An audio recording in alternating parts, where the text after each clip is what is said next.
Hello and welcome back to Balanced Psychologies. As always, I hope that you're doing really well. So this video, I'm going to be talking about why you are finding it difficult to date after narcissistic abuse. So over on Instagram, I do these Q&As every Monday, and if you're not joined on my Instagram account, here is the handle.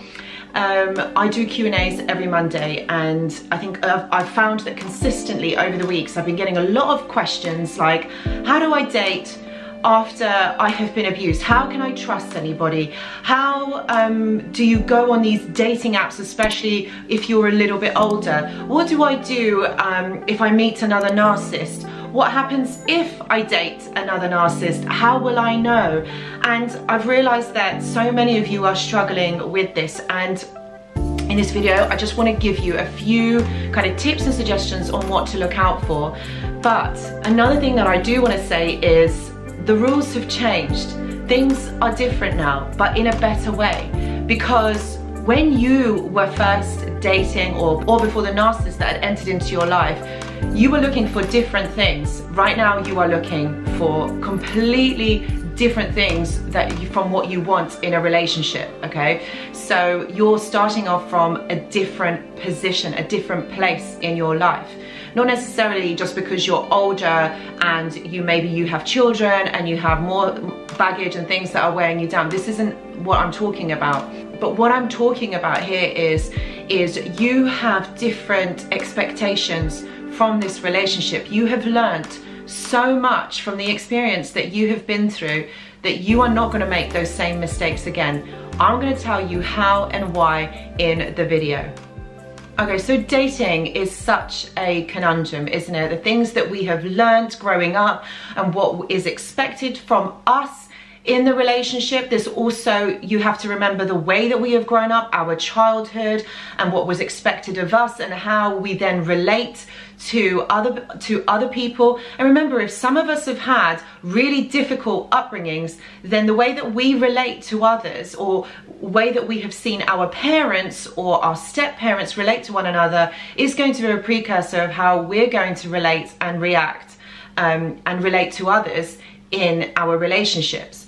But dating, again, after narcissistic abuse is a process of learning and unlearning. Learning about personality disorders, domestic violence, the legal system, unlearning all the lies that have been made up in your relationship, trying to learn what is a lie and what isn't a lie, learning to feel vulnerable again, unlearning the pattern of placing blind trust in strangers, learning that despite the original view of the world that you would have had, and sometimes we just have to accept that people are not good.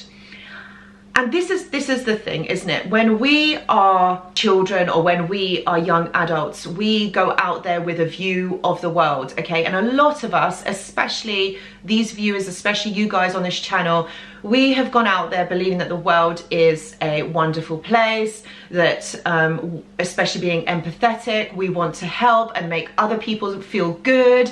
You give a lot of unconditional love in this relationship, for only to feel like you haven't got it back.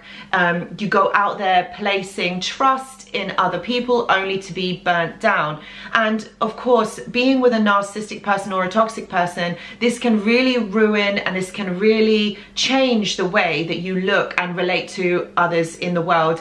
And I can say that from my personal experience, this is exactly what I have found. You know, even though I work with people, my whole job is about working and relating with people, I still get surprised. Not from clients, not from you guys who contact me, but from people out there, like out there in society. Like I realize that how sick our society really is, the way that they are so triggered, the way that they are so ego-based. It's so about their survival to make sure that they come out on top. You know, that is the thing, actually. You know, out there, that's exactly what it's like, and we have to change and we have to adapt the way that we relate to others in the world. We've got to learn how to protect ourselves. So this really actually calls into question boundaries. Okay, this is all about boundary work.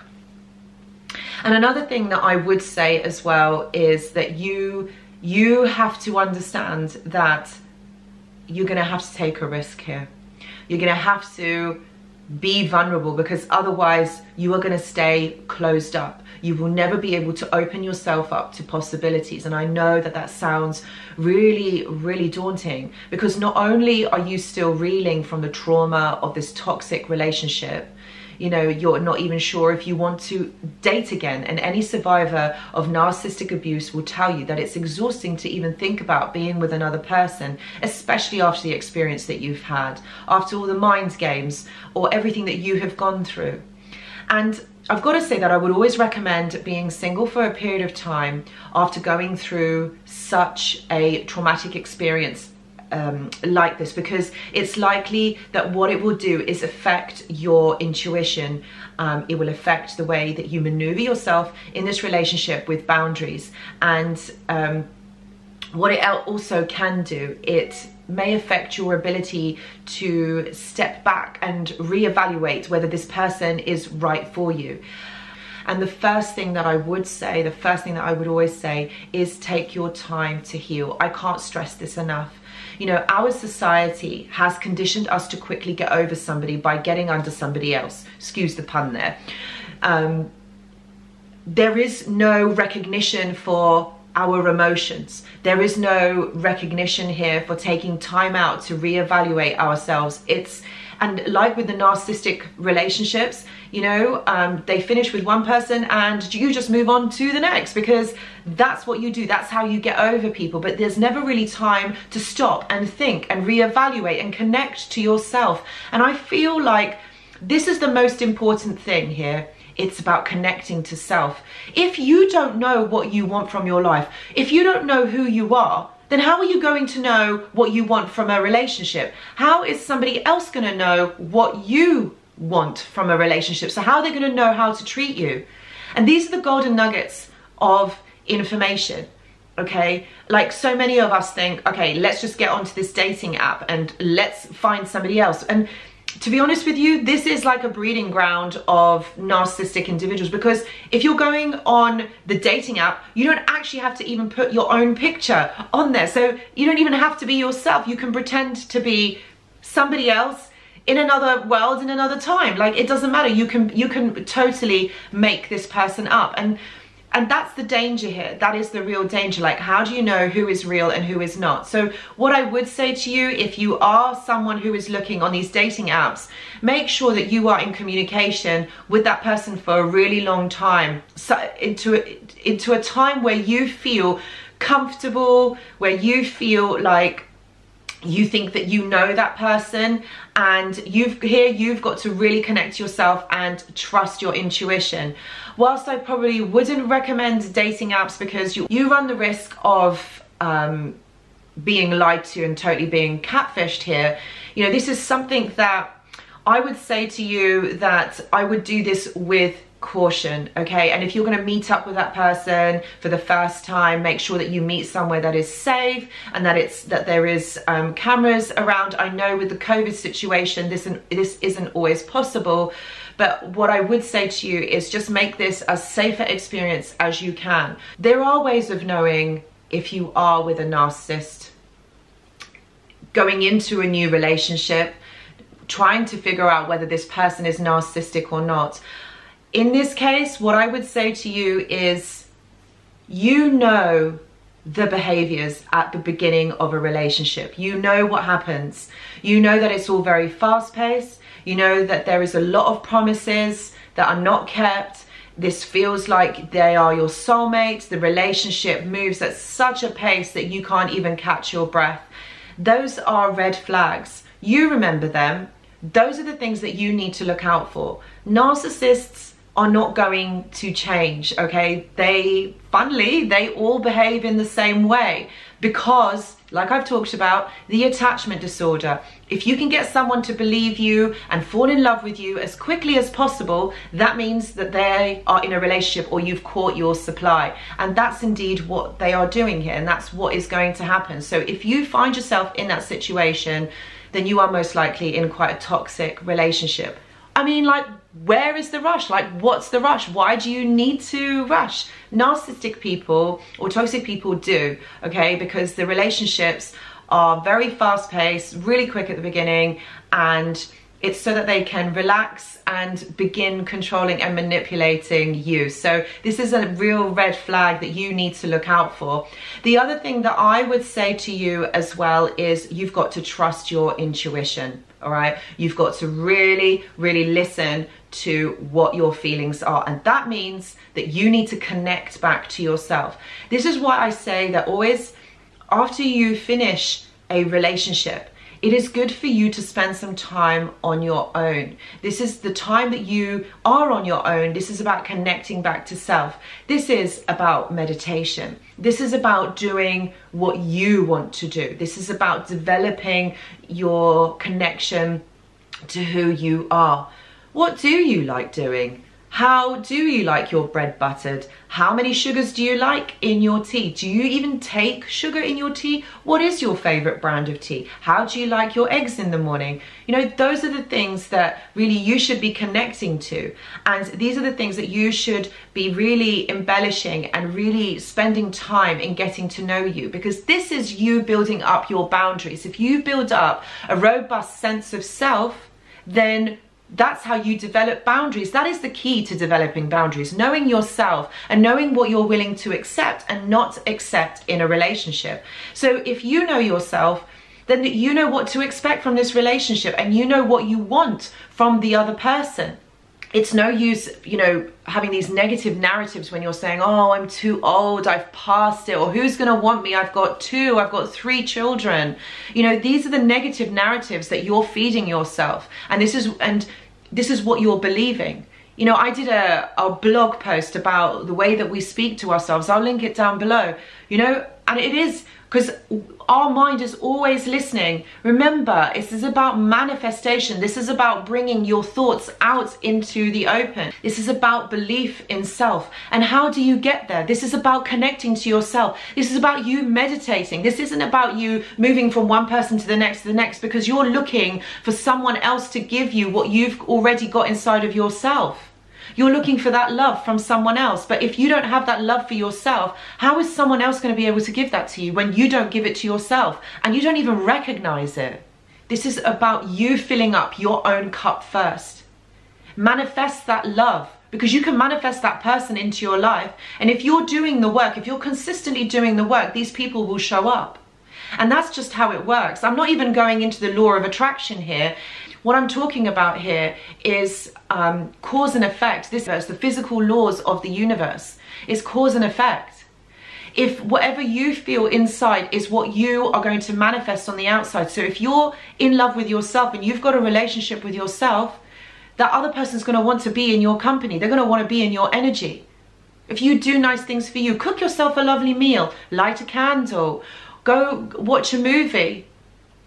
At home, maybe even just get something off Apple TV. Watch a movie, spend some time with yourself. Go out into nature. I mean, I'm always talking about that. Go out into nature, heal your soul, be calm, be with yourself. These are the important aspects of connection to self. There is no other shortcut. There is no other way of doing this. And if you're consistently doing this, and you are emanating that energy, then there's no reason why someone wouldn't want to be with you or want to be around you. You're already manifesting that out there. You know, you could be walking down the street or getting a coffee or, you know, walking in the park. People will notice that energy that you're giving out. And that's how you manifest that person into your life. You've got to believe that you're good enough. You've got to believe that you are worthy of a relationship. And I know this is probably said so much out there, but ultimately, the one thing that people don't say that you've got to do, that is connection to self. That is connection to your heart. To give yourself what you didn't get. You may have not have got this even in your childhood. You may have not got the love that you have wanted, the acceptance that you have wanted. But you can give that to yourself. You can be that parent. You can be that provider of love to yourself. Because nobody out there is going to give that to you if you're not giving it to yourself. The 3 practical things that I would say that you need to do before you start dating is, the first thing is read up on the red flags and remember the beginning of the relationship. Like I said before, remember how the beginning of this relationship started with that person, all right? They don't need to know everything about you. Listen to what the other person is saying. all right? Listen to what they're saying, then make up your mind if you want to. Don't you ask the questions, don't get them to ask the questions about you, you ask the questions. The second thing would be your body knows, so be sure to body scan as much as possible. This is again about connection to you, to connection to your body, to your heart. Your mind and your body will know, all right? So you need to learn to trust yourself. Okay, so the third thing is spend a lot of time remembering who you are. A really good pointer here is try and go back and remember who you were before that narcissist came into your life. What did you like doing? Where did you go? What things did you like experiencing? Did you like reading, art, horse riding? This is about developing a sense of self, and this is about connection back to you. So those are the three things that I would say that you need to consistently be doing, literally on a daily basis. Whilst it can be incredibly hard to unlearn these forced preferences, these beliefs and opinions, it can be done, and you can get over narcissistic abuse and you can date again. And I don't mean to sound dramatic when I say this, but this must be done to reclaim your life and yourself, okay? What do you love to do? What activities do you dislike? What is your favorite season? What are you good at? Okay, these are the things that you should be doing for you, all right? And you will get through this. So guys, I really hope that this has helped you, just give you some more ideas and thoughts on moving forward. You are ready to date when you are ready to date, and that person will come along regardless of your age and what time in your life and what baggages that you may have, okay? That doesn't matter. The right person, it won't feel like a struggle. You're not gonna have to hide things. You're not gonna have to hide aspects of yourself. So be ready, but also take your time. That person will wait. If they are worth it, they will wait, all right? So thank you so much for watching. Remember, I've got the Patreon membership for those of you who would like to join me on your healing journey. I give out a lot of resources like worksheet, podcasts, and not seen videos anywhere else. And I also will be going back to live sessions after in the new year. If you don't fancy having a full-on one-to-one session with me, you can ask me a question and I will answer it via video format. Please see the link below at the Wizio, and that gives you all the information. And thank you so much to all my new subscribers. Thank you so much for watching and liking my videos. I'm so grateful to each and every one of you. Thank you so much, and see you in the next video. Bye.